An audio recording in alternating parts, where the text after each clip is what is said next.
আইসিসির কূটকৌশল কিংবা অপকৌশল যাই বলেন না কেন সেটা কিন্তু একদম চেলেই চলেছে সেই চালগুলো আইসিসি। এবং শেষ চালটা যেভাবে চলেছে এবার তারা খেলছে ভারতীয় গণমাধ্যমকে দিয়ে। এর মধ্যে ভারতীয় গণমাধ্যম দিয়ে সংবাদ রটিয়ে দেওয়া হয়েছে পাকিস্তান যদি বিশ্বকাপে না খেলে সেই ফাঁকা জায়গায় শ্রীলঙ্কা গিয়ে বাংলাদেশ খেলতে পারবে। এবং এমন কথা বলা হয়েছে যে বাংলাদেশকে সেখানে স্ট্যান্ড বাই রাখা হয়েছে। কেন রে ভাই, বাংলাদেশকে যেহেতু তুই বাদ দিয়েই দিয়েছিস, সুতরাং সেখানে স্ট্যান্ড বাই রাখার প্রশ্ন কোত্থেকে আসলো? ওই যে বললাম, ভারতীয় গণমাধ্যম দিয়ে নতুন চাল চালতে যাচ্ছে আইসিসি, সেরকম খবর বেরিয়েছে।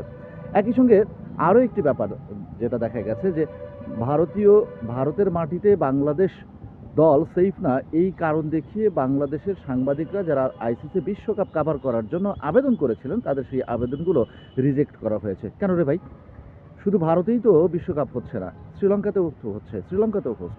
যারা বাংলাদেশ থেকে যারা যাবে তারা যদি ভারতে সেফ না মনে করে তারা শ্রীলঙ্কায় গিয়ে বিশ্বকাপ কাভার করবে, সেক্ষেত্রে তো অ্যাক্রিডিটেশন কার্ডটা লাগবে।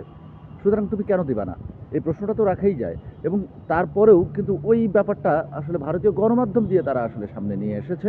আপনারা ভারতীয় গণমাধ্যমগুলো মানে ঘাটলেই দেখতে পাবেন। এই যে বললাম যে নতুন চাল, নতুন অপকৌশল, যে পাকিস্তান যদি না খেলে তাহলে সেই জায়গায় বাংলাদেশকে স্ট্যান্ড বাই রাখা হয়েছে। বাংলাদেশকে কিন্তু অলরেডি বাদ দিয়ে দিয়েছে, আবার বলছে স্ট্যান্ড বাই রাখা হয়েছে।